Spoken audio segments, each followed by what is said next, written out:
नमस्कार साथियों। तो स्वागत है आपका एक्स हिंदू एथिस्ट चैनल पर। तो आज हम आपसे एक विषय पर चर्चा करेंगे, जो विषय है रामायण में अयोध्या का सत्य या कल्पना। यह सत्य है या कल्पना है। अब देखिए, ऐसा है कि जब इस तरह के सवाल पूछे जाते हैं या इस तरह के सवाल कोई उठाता है, तो सबसे पहले तो सवाल करने वाले पर आक्रमण किया जाता है और तुरंत ये कहा जाता है क्या कि उसने धार्मिक भावनाओं को ठेस पहुंचाई है और सवाल को वहीं पे दबा दिया जाता है। लेकिन क्या इस तरह के सवाल उठना स्वाभाविक नहीं है? जिस चीज पर हम विश्वास कर रहे हैं, जिस राज्य पर या जिस चरित्र पर विश्वास कर रहे हैं, और वो विश्वास इतना गहरा है, इतना तगड़ा है कि आज भी उस विश्वास के कारण जो है राजनीति बदल जा रही है, समाज में उलटफेर हो जा रहा है, तो क्या वो जिस बात की हम चर्चा कर रहे हैं, जिस पर हम विश्वास कर रहे हैं, क्या वो सत्य है या एक कल्पना मात्र है? यह सवाल उठना बहुत जायज है। इसी अयोध्या, इसी राम, इन्हीं चरित्र, इन्हीं कहानियों पर अब जब कभी भी अगर ये हुए हों, तो उनके हजारों साल बाद, लाखों साल बाद भी जो है ये चरित्र, ये जो जगह है अयोध्या, इसके साथ जो चरित्र जुड़े हुए हैं, वो वर्तमान स्थिति में देश की राजनीति, देश की समाज व्यवस्था, मानव चिंता, सब पर प्रभाव डाल रहे हैं। तो भाई, इतनी जो शक्तिशाली चीज है या जो विश्वास है या चीजें हैं, क्या ये सत्य है? क्या इनके कोई प्रमाण है? ये सवाल उठना किसी धार्मिक भावना को आहत करना तो बिल्कुल भी नहीं है। अब जब भी हम इन सवालों को पूछते हैं या सवाल उठते हैं हमारे मन में, हम तुरंत जो है, जो सबसे सहज उपाय है गूगल में हम जो है टाइप करते हैं। गूगल हमारे सामने हजारों चीजें रखता है, हजारों जवाब रखता है जो एक दूसरे से अलग अलग होते हैं, या कभी कुछ मामलों में जवाब एक ही तरह के होते हैं और जो भाषा है वो पलटी हुई होती है, जो भाषा है वो अलग अलग होती है। तो आप जो है भ्रमित हो जाते हैं कि क्या सत्य है, क्या ये जो अयोध्या है, अयोध्या शहर तो अभी भी है, लेकिन रामायण में जिस अयोध्या की बात की गई है, क्या वो सत्य है या एक कल्पना मात्र है? जब आप गूगल से संतुष्ट नहीं होते, तब आप जाते हैं यूट्यूब पे, इंस्टाग्राम पे, फेसबुक पे, और वहां पे हजारों लोग बैठे हैं जो सेल्फ क्लेम्ड है, जो अपने आप को ज्ञाता बना चुके हैं, और वो आपको हजारों तरह की बातें, हजारों तरह के तथ्य देते हैं और आप इन तथ्यों पे भरोसा करते हैं अगर वो आपके मुताबिक हुए तो। क्योंकि आपका विश्वास पहले से है, क्योंकि आपकी श्रद्धा पहले से है, तो जो आपके अनुसार बात करता है, जो कहता है कि नहीं नहीं देखो इसके ना ऐसे ऐसे प्रमाण नहीं था, तो आपको उसका जवाब बड़ा अच्छा लगता है। जो सवाल उठा देता है उसके जवाब आपको बड़े खराब लगते हैं कि देखो ये जो है विधर्मी है, जरूर कोई जिहादी होगा, जरूर कोई दूसरे धर्म वाला होगा, रामायण का सवाल उठा रहा है। लेकिन अगर आप अपनी किताबों को पढ़ें, पढ़ के सोचें, विश्लेषण करें, कहानी की तरह, कॉमिक्स की तरह किताबों को अगर पढ़ेंगे तो वो कॉमिक्स कहानियों की तरह ही रहेंगे। लेकिन अगर उन किताबों से देश, समाज, जीवन पर प्रभाव पड़ता है तो उन किताबों को अच्छे से पढ़ने की जरूरत है। उन किताबों को यदि आप पढ़े तो आपको प्रमाण मिल जाएगा, आपको उत्तर मिल जाएगा, आपको किसी YouTube, Instagram, Facebook, WhatsApp, Google की जरूरत नहीं पड़ेगी। तो ये जो है ये हमारी शिक्षा में भी होना चाहिए। जो बच्चे हैं, जो स्टूडेंट्स हैं, उनको ये प्रेरित करना चाहिए कि वो किताबों को अच्छे से पढ़े और पढ़ के सोचे। अगर सोच का ही विकास नहीं है तो क्या फायदा शिक्षा का? रटी हुई चीजें को एग्जाम में लिख देना, नंबर पा जाना, वो शिक्षा नहीं है। अगर आप सोचते नहीं है तो फिर व्यर्थ है सब कुछ। तो चलिए आज आप ही के सामने आपकी रामायण को हम लोग पढ़ते हैं, उसके कुछ चैप्टर्स, कुछ अध्यायों को पढ़ते हैं, पढ़ के देखते हैं कि क्या चल रहा है, क्या हमें अपने सवाल का जवाब मिलता है कि नहीं। तो सबसे पहले मैं आपको लीगल डिस्क्लेमर दे दूं कि हमारा जो उद्देश्य है आपकी धार्मिक भावनाओं को ठेस पहुंचाने का कभी भी नहीं है। सवाल जवाब जो कुछ भी यहाँ पे होता है, ये आपकी किताबें जो हैं, उन किताबों को सामने रख करके होता है। अपनी तरफ से हम कोई दावा नहीं ठोकते। और अगर इस बीच कहीं से आपकी धार्मिक भावनाओं को ठेस पहुंचती है तो ये संपूर्ण रूप से अनिच्छाकृत है, अनजाने में हुई है। हमारा उद्देश्य समाज में साइंटिफिक टेम्परामेंट को बढ़ाना है, लॉजिकल थिंकिंग को बढ़ाना है और अंधविश्वास, अंधभक्ति को दूर करना है। ये हमारी एक तरफ से एक छोटी सी कोशिश है। चलिए आगे बढ़ते हैं। तो सबसे पहले जहां पे आपको इस सवाल का जवाब मिलेगा वो है वाल्मीकि रामायण का 5वां सर्ग, जहां पे राजा दशरथ सुरक्षित अयोध्यापुरी का वर्णन करते हैं। तो इसी में से हम जो है अपने सवाल का जवाब ढूंढेंगे। तो ये सारी इसमें जैसे लिखा है, सारी पृथ्वी पूर्व काल में प्रजापति मनु से लेकर अब तक जिस वंश के विजयशाली नरेशों के अधिकार में रही है, जिन्होंने समुद्रों को खुदवाया था। पहली चीज, अब आप खुद ही सोचिए कि समुद्र क्या कोई खुदवा सकता है? नदी क्या कोई खुदवा सकता है? खुदवाया तो तालाब जाता है, कुआं खुदवाया जाता है, नदी जो नाले हैं वो खुदवाए जाते हैं। आपने गंगा को तो खुदवाया नहीं होगा। तो इन्होंने समुद्र को खुदवाया। जिन्होंने यात्रा काल में 60,000 पुत्र घेर के चलते थे। 60,000 पुत्र किसी के हो, ये भी अद्भुत है, अकल्पनीय है। नहीं, अकल्पनीय नहीं, कल्पना मात्र है, कल्पना ही है, ये सत्य तो हो नहीं सकता। तो उसके बाद क्या कहते हैं, हम दोनों आदि से अंत तक इस काव्य का पूर्ण रूप से जो है ये वर्णन करेंगे। लेजर पॉइंटर से दिखाते हैं हम आपको। अंत तक वर्णन का काव्य का पूर्ण रूप से गान करेंगे। यहाँ पे किताब में लिखा है कि ये काव्य है, पोएट्री है, महाकाव्य, एपिक है, इस इतिहास नहीं। इसका गान करते हैं, बिल्कुल सही बात है, करिए, गान करिए, खूब गान करिए, लेकिन ये इतिहास नहीं है, क्योंकि इसके कोई प्रमाण नहीं है, काव्य है, खुद लिखने वाला ही कह रहे हैं। तो यहाँ पे 2 शब्द आते हैं। पहला है कौशल, नाम से प्रसिद्ध एक बहुत बड़ा जनपद था। तो यहाँ पे हम लोग अपनी तरफ से कोई दावा नहीं करेंगे। यहाँ पे जो ये 2 शब्द है, कौशल और जनपद, ये कहीं ना कहीं बौद्ध के समय से जुड़े हुए हैं। तो जो इतिहास के जानकार है वो अपने विचार कमेंट में रख सकते हैं, अपने तरफ से हम कुछ नहीं कहेंगे। तो इन्हीं जनपद में अयोध्या नाम की एक नगरी है जो समस्त लोकों में विख्यात है। उस पुरी को स्वयं महाराज मनु ने बनवाया और बसाया था। तो ये समस्त लोकों में इसका नाम जाना जाता है। कौन से लोकों में जाना जाता है ये लेखक ही जाने, और किसी को तो पता नहीं था। और इस जो नगरी है, जनपद अयोध्या, इसका नाम कुछ और था, साकेत नाम हुआ करता था। खैर, ये ऐतिहासिक चीजें हैं, इसके लिए हमारे पास अभी तुरंत उतने शक्तिशाली प्रमाण नहीं है। जिनके पास अगर कोई हो तो वो कमेंट में बताएं। चलिए आगे बढ़ते हैं। तो यहाँ पे जो वर्णन दिया गया है, इस वर्णन के अनुसार ये छवि बनती है अयोध्या नगरी की कि वहां के महलों का निर्माण नाना प्रकार के रत्नों से हुआ। रत्न माने जेमस्टोन्स, जो रत्न पत्थर होते हैं, हीरा, पन्ना, चुन्नी, पुखराज, इस तरह के पत्थरों से हुआ। अब आप ही सोचिए, क्या पत्थरों से बिल्डिंग, जो भवन है, वो बन सकते हैं, महल बन सकते हैं? पहला सवाल। दूसरा सवाल ये है कि अगर वो रत्नों से बने हुए महल थे तो उनके प्रमाण अभी भी मिलने चाहिए थे।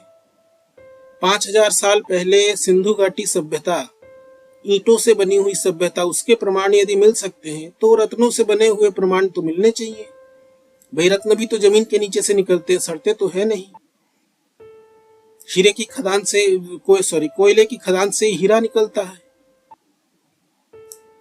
तो अगर ये इतने बड़े बड़े रत्नों से बने हुए महल थे तो ये महल, इसके कुछ न कुछ प्रमाण मिलने चाहिए खुदाई करने पर। लेकिन ऐसा कोई रिपोर्ट अभी तक तो है नहीं। अगर आपके पास हो तो आप बता सकते हैं कि रत्नों से बना हुआ कोई महल मिला था।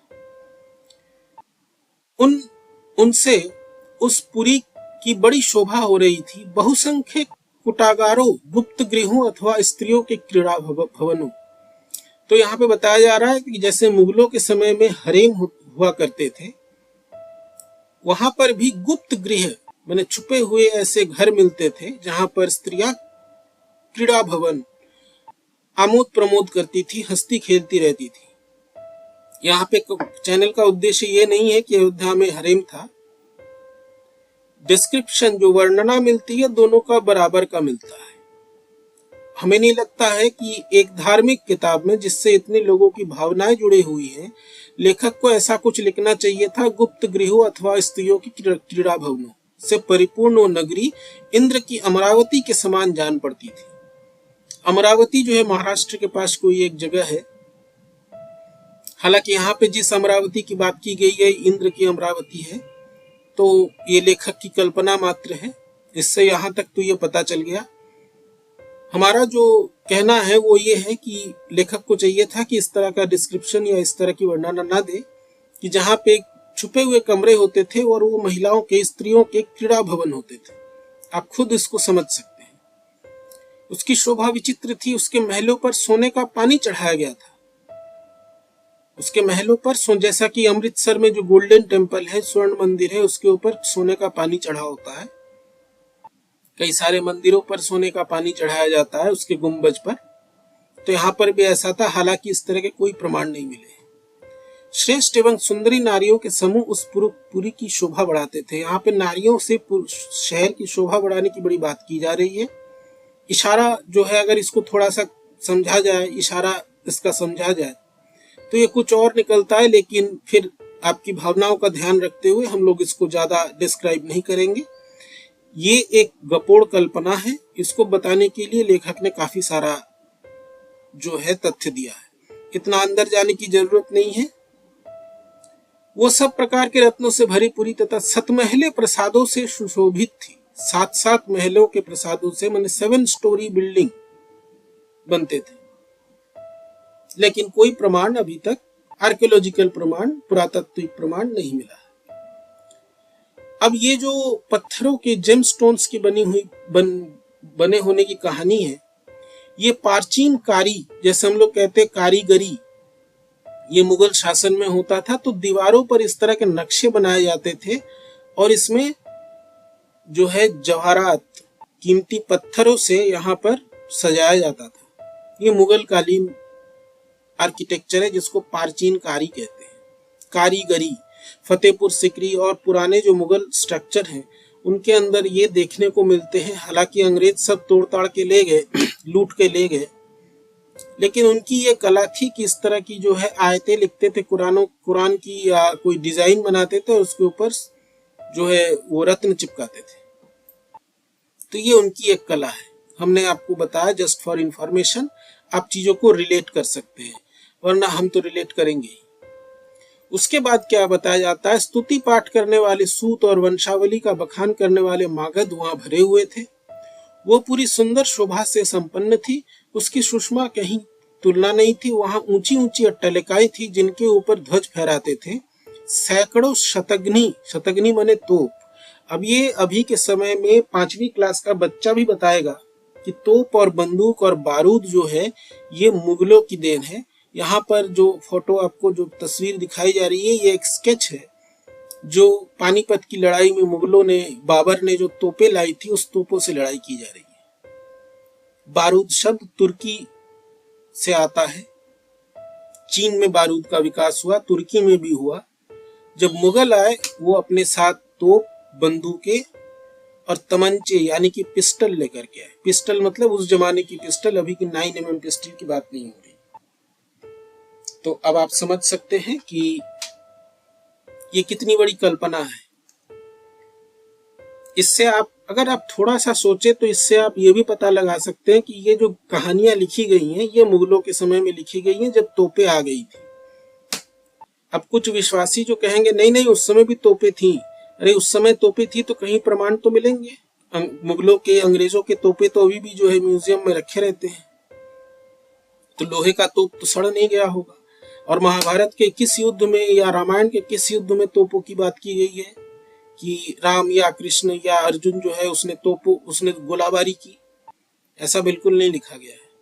तो ये कहानी जो है, ये जो काव्य शुरू में ही बताया गया, ये काव्य है, ये मुगलों के समय में लिखा गया,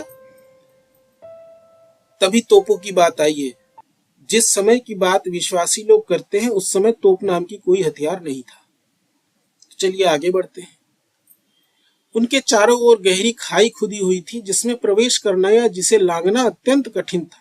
अब इनका नक्शा जो है ये बता रहा है कि उसके महल के चारों ओर गहरी खाई थी जिसको लांघना कठिन था। इस तरह का जो स्ट्रक्चर है, इस तरह की जो बनावट है, वो पुरों की होती है। ये भी मुगल साम्राज्य में ऐसा करते थे। कई सारे राजाओं के जो किले होते थे उसमें ऐसी व्यवस्था होती थी। चारों तरफ जो है बड़े नाले खुदे होते थे और उसमें मगरमच्छ रखे जाते थे, ताकि शत्रु जो दुश्मन के सैनिक है उसको पार न कर पाए। घोड़े, हाथी, गाय, बैल, ऊंट तथा गधे आदि उपयोगी पशु से वो भरी पूरी थी। तो यहाँ पर जो है उनके महलों पर सोने का पानी चढ़ाया गया था। आपने देखा तो यहाँ पर भी इस जो कुछ भी यहाँ पे लिखा गया, इसका कोई प्रमाण आपको नहीं मिला है।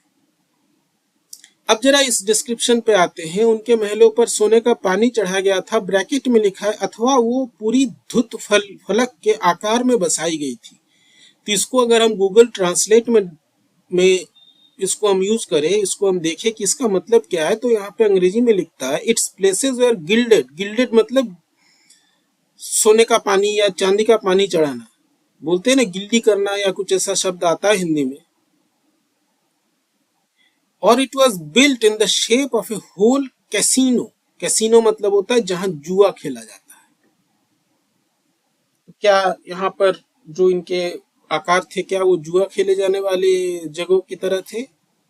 जो गूगल ट्रांसलेट है आपका, जो बहुत प्रिय एक सोर्स है इंफॉर्मेशन का, जानकारी का, गूगल, तो खैर ये बता रहे हैं, श्रेष्ठ एवं सुंदर नारियों समूह उस पुरी की शोभा बढ़ाते थे। बार बार लिखा जा रहा है,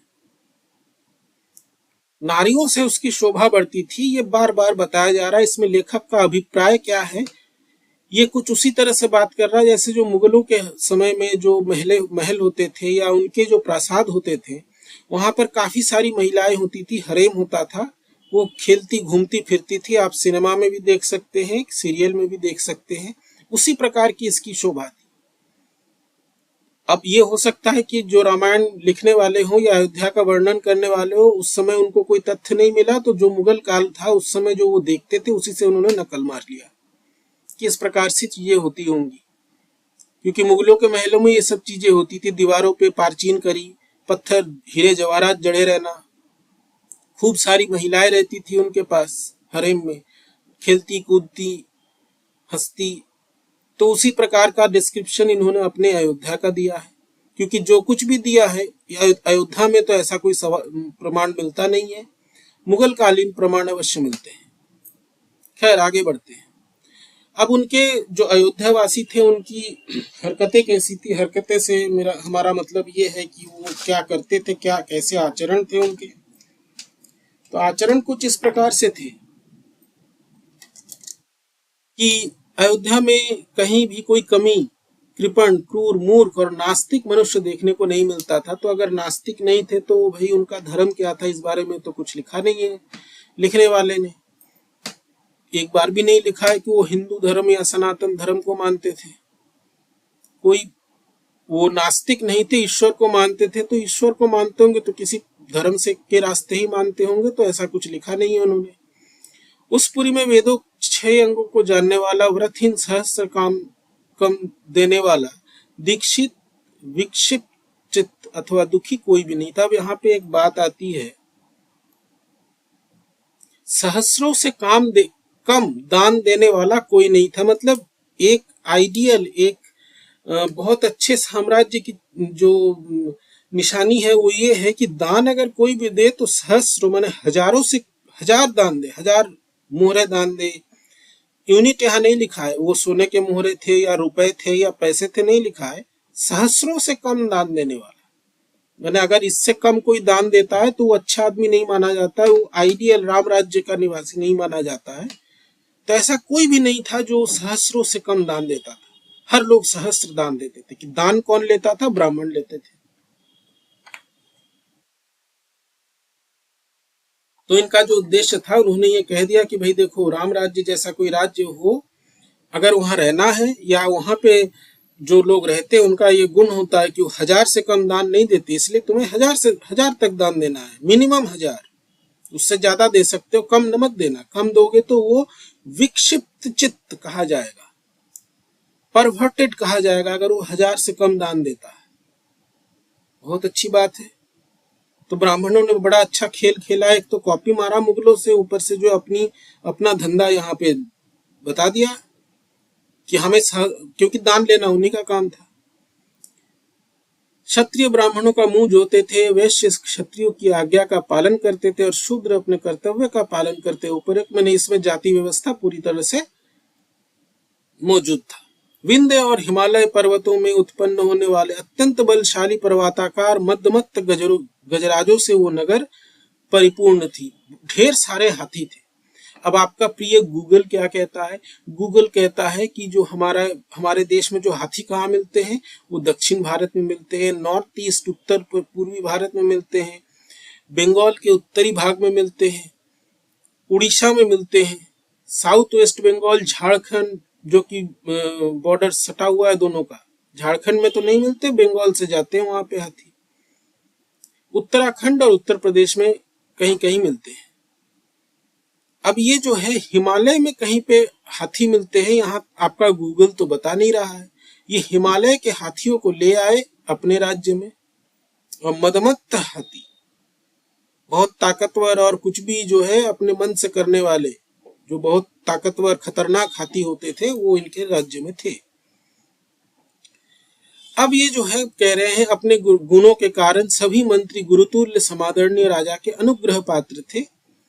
सर्वत्र ख्याति थी उनकी पराक्रमों के कारण। विदेशों में सब लोग उन्हें जानते थे, विदेशों में इनको कोई नहीं जानता था। अब देखिए जो जातक कथाएं हैं उसमें भी रामायण है, उन्होंने जो है लिखने वाले ने उसमें से भी चोरी कर लिया कि देखो इंडोनेशिया और म्यांमार में जो रामायण है वहां पे बात चलती है ना, वो विदेशों में लोग इनको जानते हैं। हालांकि विदेशी संबंध के कोई प्रमाण नहीं मिलते हैं। ये बुद्धि द्वारा भली भांति विचार करके किसी निश्चय पर पहुंचते थे। तो ये महाराज जो है, क्या इन्होंने अपनी विचार बुद्धि का प्रयोग नहीं किया सीता की अग्नि परीक्षा लेते समय? क्या इन्होंने अपनी विचार बुद्धि से विचार नहीं किया कि इनको वनवास जाना चाहिए कि नहीं?